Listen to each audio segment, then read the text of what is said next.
Good evening. My name's Mark Carter. I am the program director with an initiative here in Baltimore called Elevate. It's actually Elevate Humanum. Thank you. So let me take you on a little journey in one of our schools. I step into the school one day, and our brilliant nurse, who is a part of Baltimore Medical Systems, walks up to me and says, I don't know how to explain this, but there's an incredible number of female students in the school who have urinary tract infections. Now, as a former educator with the National Office of Planned Parenthood, I immediately go to, oh my God, sexually transmitted infections. She says, no, it's a little bit more curious than that. So we spend a couple of days trying to find out from students what could possibly be the genesis of all these urinary tract infections. Here's how the story unfolds. I decide that I'm going to follow the students around for a couple of days just to see what's happening for them. Because as the nurse tells it, students often come to their offices because the female students come to their offices because they're uncomfortable. There's a vaginal itch of some sort, and they don't know what to do about it. So I follow the students around, and what do I learn in 3 days? What I learned from the students is the following, and I think you all are going to know this immediately. This is why so much money is being put into the renovations of schools, but 3 things are happening. Students are not hydrating. They're not drinking water. Depending upon which research study you look at, children between the ages, let's say children older than 6 years should be drinking almost a liter, and this is 1.8 liters of water. So they should be drinking almost this much water a day. What I find out is that none of our students are drinking water. Why? Because none of the water fountains are operational. Secondarily, why aren't they drinking water? Because a principal has to make a decision between books and other materials for the school, or are they going to pay for water? Now, when the first person told me that, I was like, no, that can't be possible. A school that has 200, 400, 600 students must have water. If you can't get it from a water fountain, because we know the pipes are corroded and rusted and lead-lined, there must be another option for water.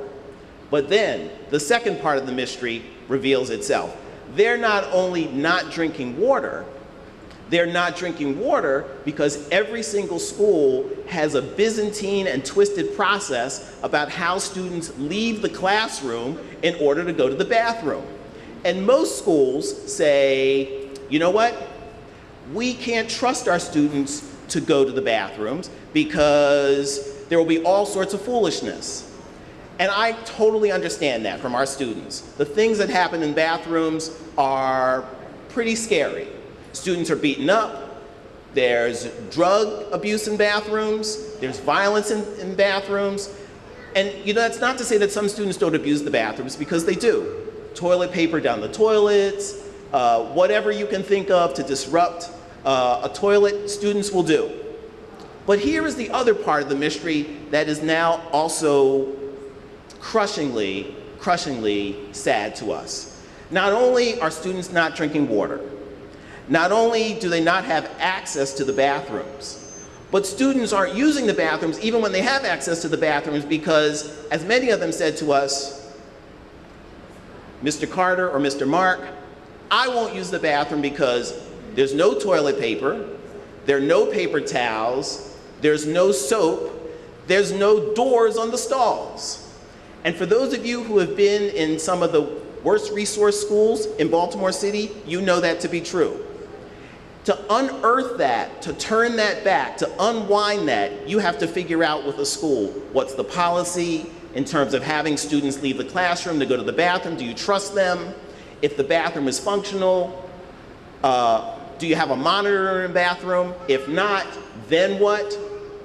So for all of our students, for all of the years that they have not been drinking water, they have not been drinking water in part because many students said, even if you had water, I wouldn't drink it because I can't go to the bathroom.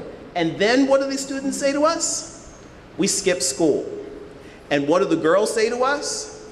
If I'm having my period, I won't come to school.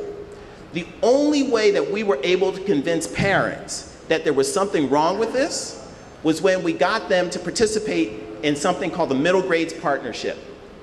When parents went to a school like Roland Park Middle, compared and contrasted with our schools in East Baltimore, the parents came away from that saying, oh my God, there's soap in the bathroom, there's toilet paper on the toilet rolls, there's paper towels in there, there's doors on the stalls.